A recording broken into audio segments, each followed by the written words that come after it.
The Ferryman from Siddhartha. By this river I want to stay, thought Siddhartha. It is the same which I have crossed a long time ago on my way to the childlike people. A friendly ferryman had guided me then. He is the one I want to go to.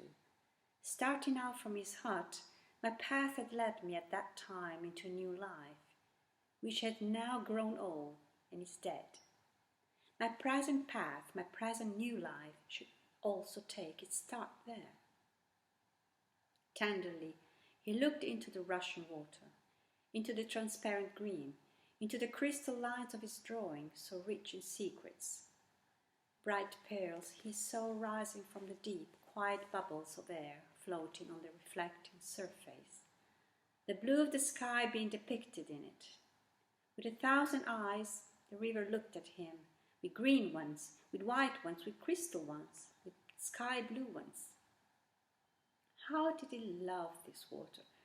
How did it delight him? How grateful was he to it? In his heart he heard the voice talking, which was newly awaking, and it told him, love this water, stay near it, learn from it. Oh yes, he wanted to learn from it. He wanted to listen to it. He who would understand this water and its secrets, so it seemed to him, would also understand many other things, many secrets, all secrets. But out of all secrets of the river, he today only saw one. This one touched his soul.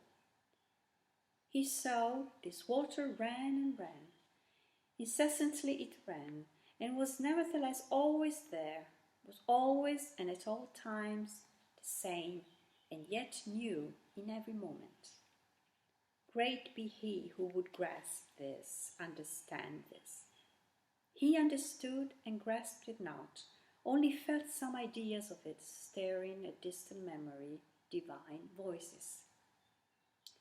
Siddhartha rose. The workings of hunger in his body became unbearable. In a daze he walked on, up the path by the bank, up the river, listened to the current, listened to the rumbling hunger in his body. When he reached the ferry, the boat was just ready, and the same ferryman who had once transported the young Samana across the river stood in the boat. Siddhartha recognized him. He had also aged very much. "Would you like to ferry me over?" he asked. The ferryman, being astonished to see such an elegant man walking alone and on foot, took him into his boat and pushed it off the bank. They had reached the middle of the river, and Vasudeva pushed the oar with more strength in order to overcome the current. He worked calmly, his eyes fixed in on the front of the boat with brawny arms.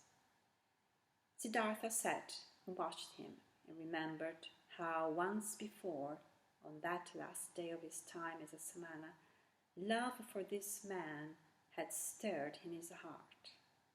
Gratefully, he accepted Vasudeva's invitation. When they had reached the bank, he helped him to tie the boat to the stakes.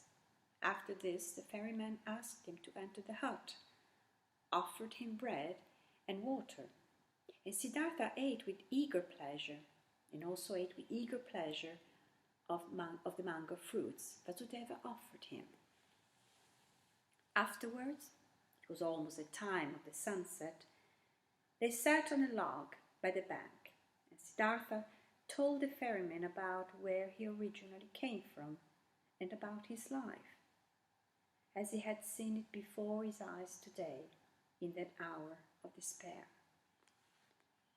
Until late at night lasted his tale.